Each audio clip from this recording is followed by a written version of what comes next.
The heavy oak doors of the assessment chamber creak open, admitting the 60 new first years into the heart of ETHERIUM Institute. You walk among them, the fabric of your embroidered robes brushing against your legs. The air inside is still, smelling faintly of ozone and old parchment. Ahead, 3 distinct stations hum with a low, idling energy, their glass displays glowing with a soft white light. A woman stands at the central dais, her gaze sweeping over the intake class with professional scrutiny. She waits for the shuffling of feet to cease before speaking. Welcome to the threshold. Today, your potential ceases to be a theoretical discussion and becomes a matter of record. She gestures to the ARDIA technicians, standing by the calibration rigs. The 3-phase assessment will begin shortly. We will measure your quanta, your acuity, and your impulse. Prepare yourselves. You feel the weight of the moment. Around you, other students, legacy and common alike, straighten their burgundy vests. You look down at your own hands, centering your focus for the trials ahead. The director steps down from the dais, passing near your row. She pauses briefly, her eyes noting the intricate embroidery of your robes, recognizing a student who carries himself with more than just youthful energy.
As Director Valden passes your row, you meet her steady gaze and offer a measured, respectful nod.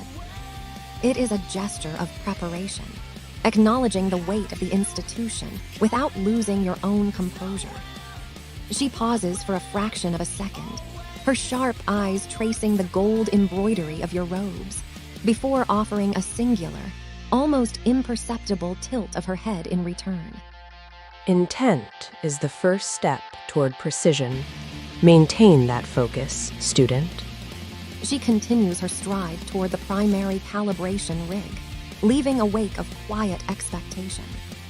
The ARDIA technicians begin to tap at their data slates, and the low hum of the machinery rises in pitch, shifting from a dull thrum to a crisp, vibrant chime. The first station is a quanta resonance pillar, a pillar of translucent obsidian-like material embedded with gold circuitry. It stands 7 feet tall, its surface flickering with amber light as the first student in the queue is called forward. You watch as they place their hands on the cold stone, their effort manifesting as a frantic, jagged gold light that spills across the floor before being absorbed by the pillar's sensors. The air in the chamber grows warmer, charged by the successive bursts of ETHERIUM output. When your name is finally called, you step onto the impact-resistant floor of the first station. The technician looks up from his terminal, his face neutral behind his spectacles. Step into the circuit. Hands on the contact points. Direct output. Maximum effort on the chime. Do not hold back. The dampers are active. You place your palms against the obsidian pillar. The stone is surprisingly warm, already vibrating from the previous student's energy. You can feel the vast capacity of the machine waiting to be filled, a silent vessel for the power you've cultivated. You close your eyes, drawing a deep breath and pulling the ETHERIUM from your core, readying it for the release.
You center the weight in your heels and let the breath go in a sharp, singular exhale.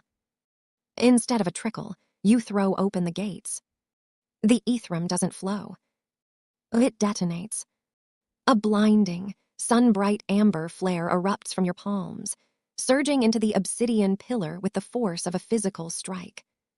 The machinery groans, the low hum spiking into a shrill, metallic whine as the gold circuitry embedded in the stone turns white-hot. For a heartbeat, the entire assessment chamber is washed in a harsh, golden glare that casts long, flickering shadows against the ancient stone walls. Stabilizing the intake, watch the thresholds. The technician's fingers fly across the glass interface of his terminal, his eyes wide behind his spectacles as the data streams turn a frantic red.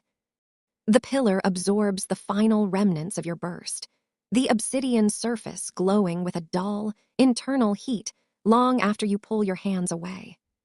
A student standing in the queue behind you, a woman with the gold crest of a legacy family pinned to her vest, watches the cooling pillar with a calculating expression.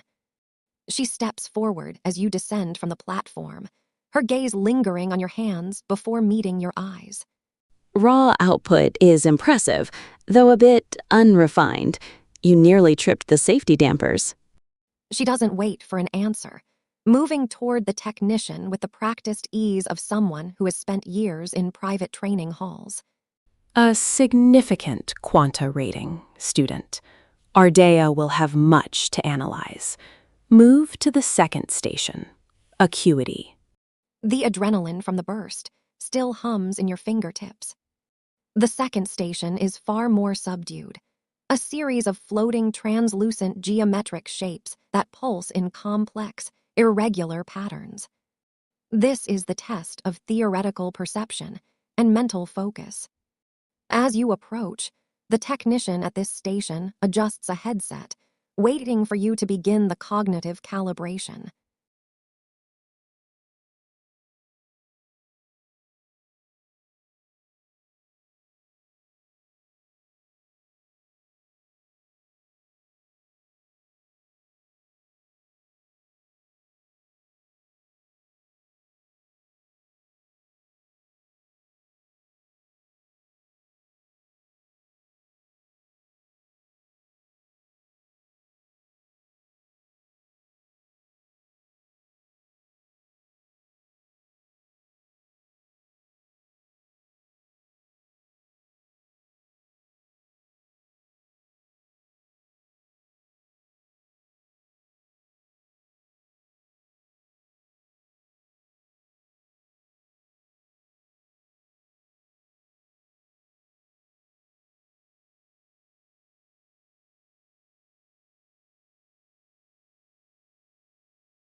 You step back into the shadow of the great stone pillars, letting your breathing settle as the heat from the Quanta station dissipates.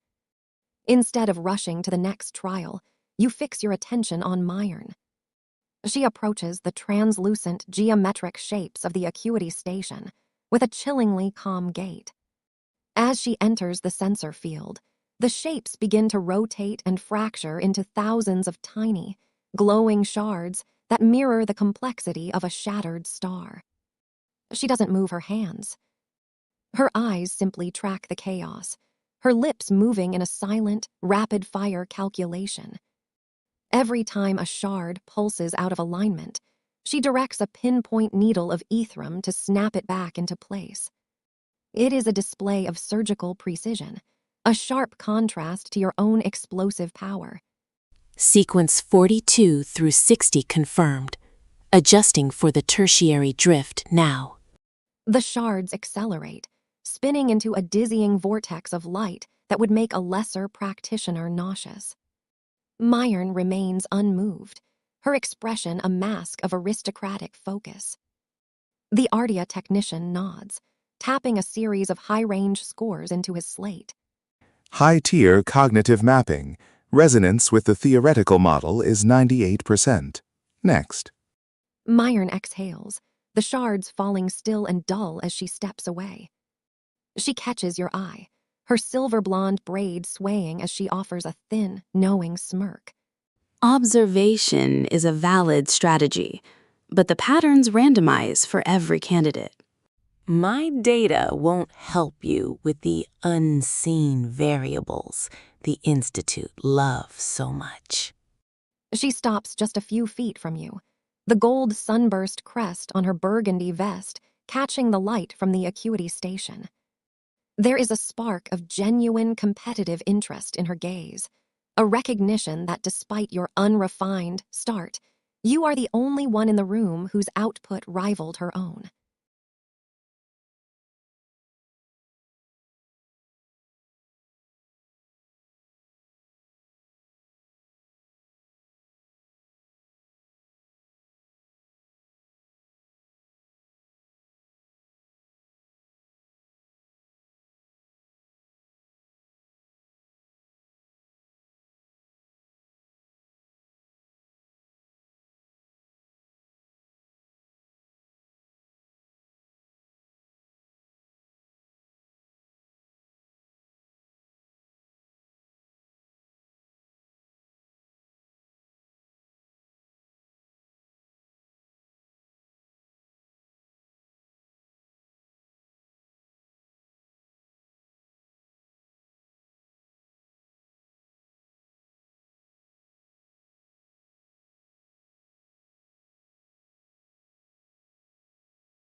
You maintain your posture, meeting Myron's cool gaze with a steady, unblinking focus.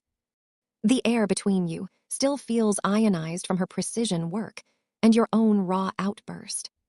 I wasn't looking for data, Myron. I was looking for a benchmark. The legacy student's eyebrows arch slightly. She doesn't look offended. If anything, her posture loses a fraction of its guarded rigidity, replaced by the sharp curiosity of a predator encountering a new species. A benchmark. Bold. Most commoners are too busy trying not to faint from the strain to worry about where they stand relative to the legacy ranks. Go on then. Let's see if your mind is as loud as your quanta. You turn away from her and step into the sensor field of the acuity station. Immediately, the world outside the field dims, and the translucent geometric shards bloom into existence around you. They aren't just shapes. They are a three-dimensional mathematical language, spinning with a frantic, irregular clockwork rhythm. The Ardia technician clears the previous data. Phase 2. Acuity. Identify the prime sequence and stabilize the fluctuations. Begin. As the shards accelerate, you don't track them individually. You soften your gaze, feeling for the underlying vibration of the ETHERIUM holding the construct together. It's like listening for a single clear note in a storm. You reach out with your mind, sensing a structural flaw in a rotating dodecahedron, the unseen variable. The shards begin to pulse a violent crimson, the speed of the rotation increasing until they become a blur of jagged light. To succeed, you must impose your will on the chaotic geometry before it collapses the simulation.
The crimson shards scream through the air, their jagged edges blurring into a chaotic sphere of light that threatens to overwhelm your senses.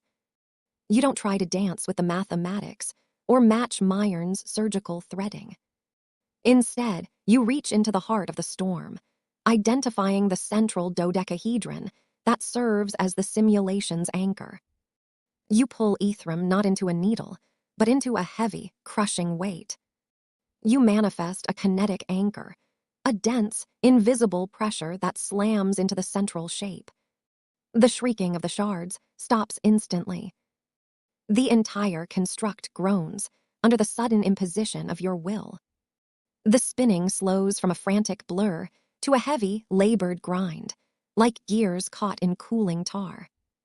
You can feel the feedback vibrating through your skull, a dull ache of resistance as the simulation tries to fight your forced stabilization.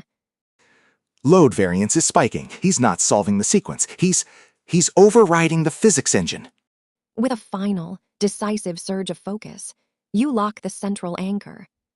The surrounding shards snap into a rigid, trembling formation, frozen in place by the sheer density of the ETHERIUM you've packed into the core. The crimson light bleeds away, replaced by a steady, pressurized amber glow. Brute force acuity. Unusual. You didn't find the pattern, student. You dictated it. The sensor field dissipates as the technician cuts the power. You step out, your forehead damp with sweat, the mental strain leaving a sharp tang of copper in the back of your throat.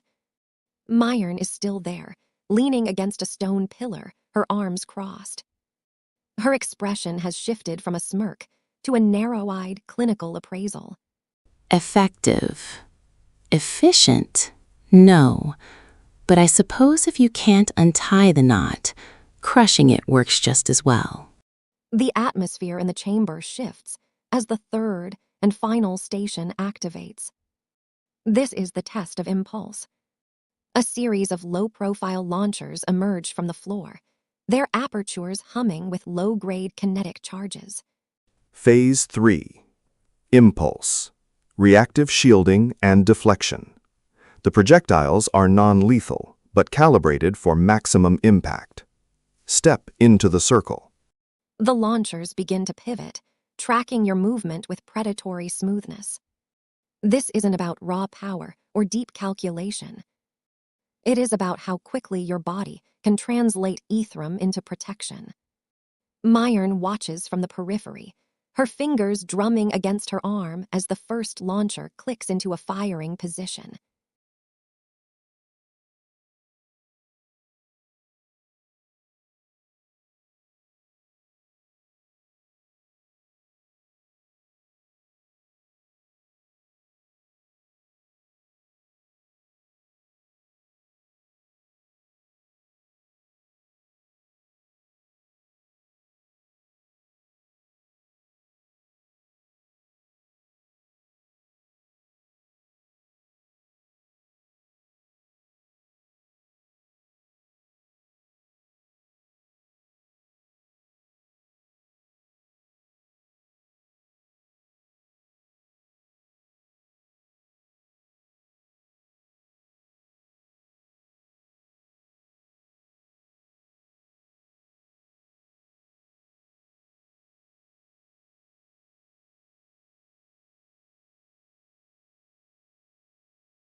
You drop into a low, athletic crouch, your weight shifting to the balls of your feet. You don't wait for the impact. You reach out into the space between you and the launchers, feeling the air as a medium to be manipulated. The first aperture flashes blue. A kinetic slug whistles toward your chest. Instead of raising a static shield, you snap your hand forward, releasing a focused puff of compressed ETHERIUM. The invisible hammer hits the projectile mid-flight, knocking it off course to shatter against a distant stone pillar.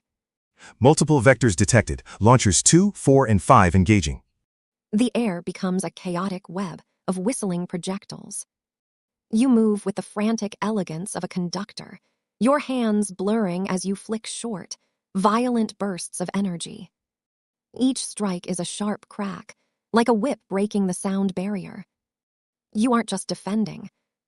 You are intercepting, meeting the aggression halfway with a proactive rhythm that keeps the center of the circle untouched. He's not waiting for the hit. He's hunting the trajectory. A final volley of 6 slugs fires simultaneously in a converging pattern. You spin, a golden trail of ETHERIUM following your heel as you sweep your arm in a wide arc. A crescent-shaped wave of force rolls outward, catching all 6 projectiles and slamming them into the floor with a heavy, metallic thud.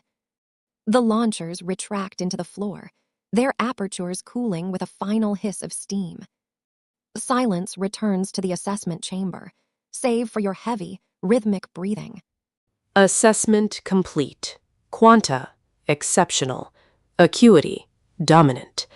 Impulse, reactive and precise. She turns to the technician, who is frantically finalizing the data on his slate. Log the results. The first-year record is updated. Wyndra, you have set a formidable baseline for this cohort. The tension in the room breaks. Other students whisper, their eyes trailing you as you step out of the circle. Myron pushes off from her pillar, her silver-blonde braid catching the light as she walks toward you. There is no smirk this time, only the look of a strategist reevaluating the board.